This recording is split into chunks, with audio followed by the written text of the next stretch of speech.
So today what I'm going to do is I'm going to share with you our data on a new platform, a cell-based platform that allows us to deliver biotherapeutics in a tunable manner. Why is that important? Think about all those drugs you know. Most of them are actually obviously efficacious. They're also targeting the tissue, but they're also targeting other tissues where you don't need them. And that's important because that results in off-target effects. We would want to have a drug delivery system that would only deliver the drug when needed, if needed, at the concentration needed. That would be the goal of personalized therapy. In order to approach that, we decided we engineered yeast as a cell platform for the delivery of drugs when needed, if needed, and really at the dose needed. And to do so, we engineered them so they would sense disease-specific molecules, and they are going to produce a therapeutic really in response and in proportion to that disease-specific stimulus. Why is this important? This is important because the use of yeast as the source as a platform for these yBOTs, for these yeast robots, allow us actually to benefit from the advantage of simpler organisms such as bacteria, and also the advantage of more complex platforms for cell therapy, such as human cells. If we think about bacteria, obviously they are very good because they are very easy to engineer. You can use the same strain, the same engineered strain, in order to target multiple humans. The challenge, though, is that usually it's very hard to produce eukaryotic proteins in bacteria. You can use human cells instead, but the challenge then is that although these can produce very well human proteins, the challenge with them is that then you need to have one cell line or one cell platform for each patient. yBOTs really sit in between and maximize, co-opt the benefits of both platforms. This is obviously a platform that can be used for multiple therapies, right? For multiple diseases, for multiple conditions, inflammatory, enzyme replacement, cancer immunotherapy. As a first proof of concept, we decided to study the advantage offered by yBOTs in inflammatory bowel disease, as you know, a chronic inflammatory disease targeting the GI tract. And the reason why we thought it would be important is because those biotherapeutics used nowadays, blocking antibodies to TNF and integrins, for example, they have the adverse side effects that they can actually increase the occurrence of opportunistic infections and malignancies. We decided then to engineer a yBOT that would sense an inflammatory signal. In particular, it has been shown that extracellular ATP is really released and increased at local sites of inflammation in the inflamed gut of IBD patients. Interestingly, extracellular ATP is not only a biomarker of inflamed sites, it's also a molecule that actively promotes inflammation and gut pathology by activating immune cells, by also inducing the death of enteric neurons.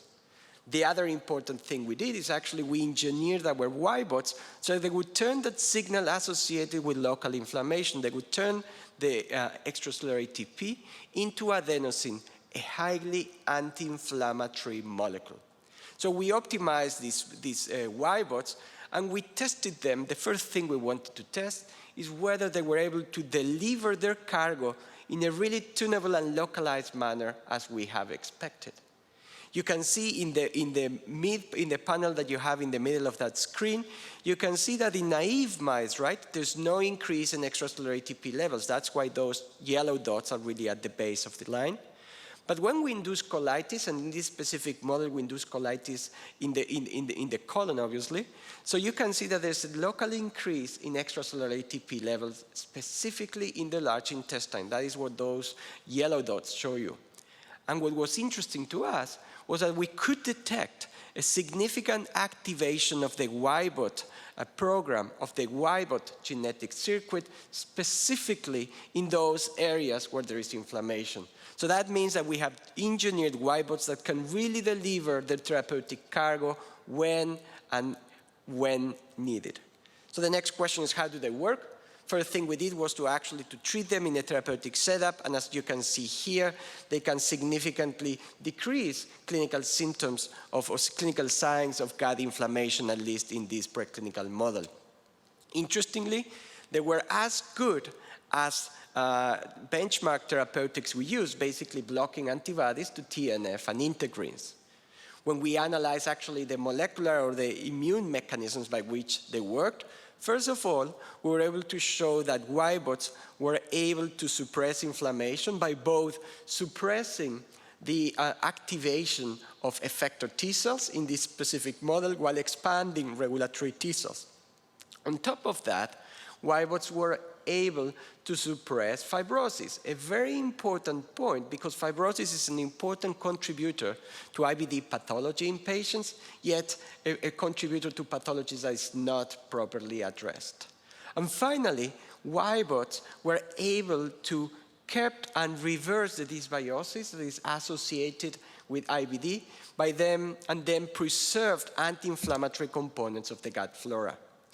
Data in these and 2 additional preclinical models targeting both the large and the small intestine showed us that yBOTs can suppress inflammation driven by the adaptive and the innate immune system.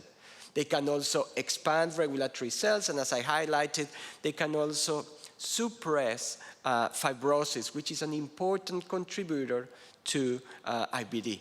Finally, they can actually maintain and preserve the healthy microbiota. An important point I want to make is that actually the way yBOTs are engineered is actually in accordance with guidance provided with the FDA in order to make them safe for human use. So now what we have is a platform for universal cell therapy. It's a platform that allows us to deliver multiple drugs when and if needed. We have and are working on plans in order to expand the sensors that we have integrated into these yBOTs, and also the effector molecules to target not only IBD, but also to target molecules, to target conditions associated with malignancies, to deliver, for example, checkpoint blocking antibodies, to deliver enzymes for enzymatic replacement, to deliver drugs important for the treatment of neurologic diseases. So then, where is it that we are at, and where is it that we want to go? We have already secured IP around yBOTs. We actually have lead programs for which we have generated already yBOTs that are able and efficacious in treating not only gut inflammation, but also CNS inflammation. At this stage, we're trying to secure a syndicate of investors in order to support our Series A. We have identified a lead investor, and together with this lead investor, we have developed a business plan. So our goal, once we secure this Series A funding, is actually, first of all, to complete our process development. We have identified a CMO, and we are already working with them. This is a CMO located in the Boston area. We're also, we expect that by year 2, we're going to be able to submit our IND for the first lead program, and we will also be able to complete our proof of concept preclinical data for a second program. And in general, I hope I've been able to convince you today that yBOTs offer a unique opportunity for personalized therapy, which uses yeast as a platform as a programmable platform for cell-based therapy. Thank you very much.